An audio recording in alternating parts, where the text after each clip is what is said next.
¿Cómo logró salir de la cárcel? ¿Cómo logró escaparse de ahí? Sin violencia, ¿cómo fue? Vestido de cura y... Bueno, en 5 años de estar pensando cómo uno se va a ir, encuentra la forma. 5 años estuvo planeando la fuga de la cárcel en Venezuela. Bueno, los 2 últimos años o 3 ya yo sabía que... Pero no lo hizo usted solo. ¿Eh? No lo hizo usted solo, tuvo ayuda. Bueno, sí tuvo ayuda. ¿Quiénes lo ayudaron? Amigos. Amigos dentro de la cárcel, militares, civiles, políticos. Sí, militares, civiles, políticos, todo el mundo me ayudó. Para poder salir. Sí. ¿Y después, desde entonces qué? Después me trasladé en avión a otros lugares. ¿A otros lugares? ¿A dónde fue después? Y después fui a El Salvador. Y déjame decirte una cosa, Fernando. En El Salvador había un presidente demócrata, Duarte, y a mí no se me consideró un fugitivo. Yo vivía en bases militares, tenía carro blindado, yo era un asesor del gobierno. Usted tenía una protección presidencial en El Salvador. Completa y de las Fuerzas Aéreas. ¿Y por qué? ¿Por qué entonces en Venezuela era una cosa y en El Salvador fue otra? ¿Se le consideraba en Venezuela en ese momento un prófugo? Bueno. Y se le sigue considerando hasta la fecha. Sí. Un prófugo, pero ya no me buscaron más. Cuando yo salí ya... Bueno, lo están buscando todavía ahora, tiene la orden de extradición. Eso es una falacia del señor Chávez. Chávez sabe, y el abogado que tiene, en ese caso, si a mí no me puede extraditar para Venezuela porque hay una decisión de un juez federal que dice que no, y ellos siguen con ese lío de extradición, eso no, ni progresa. Pero regresemos a El Salvador porque me llama mucho la atención. Porque siendo un operativo de la CIA, primero, ¿cómo logra escapar de esa cárcel? Me dice que con ayuda de militares, de políticos, de civiles dentro de Venezuela. Y es que se fuga y va a El Salvador. Y entonces en El Salvador tiene una protección presidencial. ¿Usted habló directamente con el presidente en ese entonces? Varias veces. ¿Y qué le decía el presidente? Yo defendí el país, yo luché contra las guerrillas cubanas que estaban en las montañas, contra el Frente Farabundo Martí. Yo era asesor de la policía. Y en su momento no se supo de viva voz del presidente que estuviera protegiéndolo de alguna forma dentro del país. Todo el mundo lo sabía. Oye, yo vivía en mi casa, tenía sirvienta, tenía chofer, tenía de todo. Eso es una falacia. Ya yo no fui fugitivo más nunca en todos los países donde yo he vivido. Salir, escaparse de una cárcel con un juicio civil pendiente es una fuga aquí en China en términos legales. Menos en Venezuela. En Venezuela es una evasión. Bueno, es un delito de todas formas. No es delito. No es delito. Escaparse de una cárcel no es delito. No, sin violencia. Pero es escaparse de una cárcel. Bueno, vete, el cambio de las leyes venezolanas. También, en cualquier país del mundo, cuando un fiscal dice, retiro los cargos y pido inocencia, tú te vas para tu casa.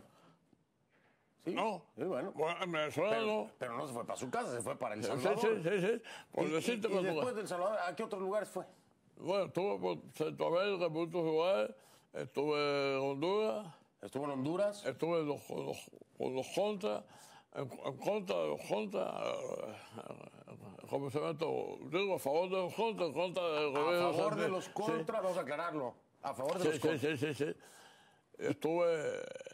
¿Por qué tanta actividad dentro de milicias en otros países? Sí.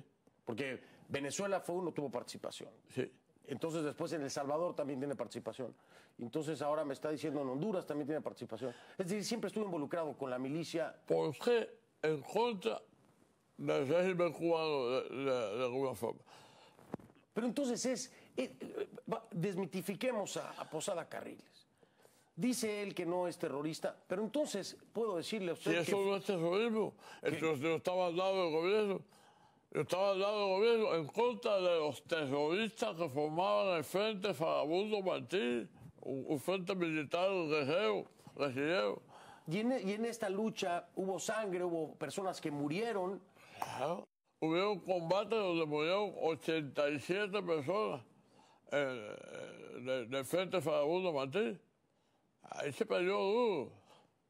Y ¿cómo se llama? Y en Venezuela, los tipos míos, desembarcaron ellos 3 contingentes de cubanos y entrenaron en Punto Cero a 80 y pico de venezolanos, que formó un grupo que se llamaba Punto Cero, que hubo que combatir con ellos en las calles, con la policía. Lo que sucede es que el gobierno de Venezuela en aquel tiempo tenía un presidente demócrata, teníamos los recursos y la anuencia.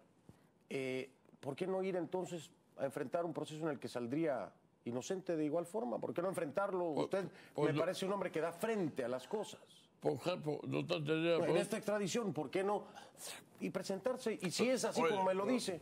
Oye, dígame por qué no. Yo sé que tú eres tan ingenuo como para creer que yo llego a Venezuela y me van a hacer un juicio, me van a aceptar todas las declaraciones de los fiscales. No, yo quiero escucharlo de usted. No, ¿Cuál sería su claro razón? Que no. En Venezuela llego yo y me extraditan para Cuba y en Cuba me saca de una jaula y después me fusila. Pues yo, pero eso no lo puede hacer.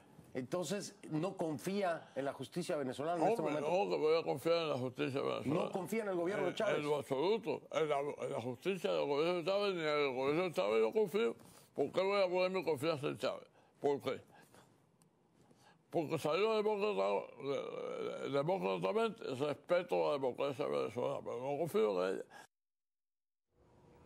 Bueno, insistimos que estamos en busca de declaraciones y reacciones tanto de La Habana como del gobierno del presidente Chávez, pero sí tenemos al abogado José Pertierra. Él lleva la demanda de extradición por Venezuela. Una reacción inicial, abogado Pertierra.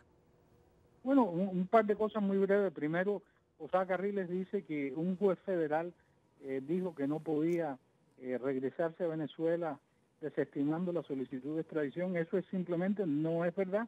Ningún juez federal ha escuchado el caso de extradición porque el Departamento de Justicia aún no ha presentado el caso ante un juez federal. Segundo, dijo que él no es fugitivo y como evidencia de eso dijo que podía vivir libremente en El Salvador, Honduras y Guatemala.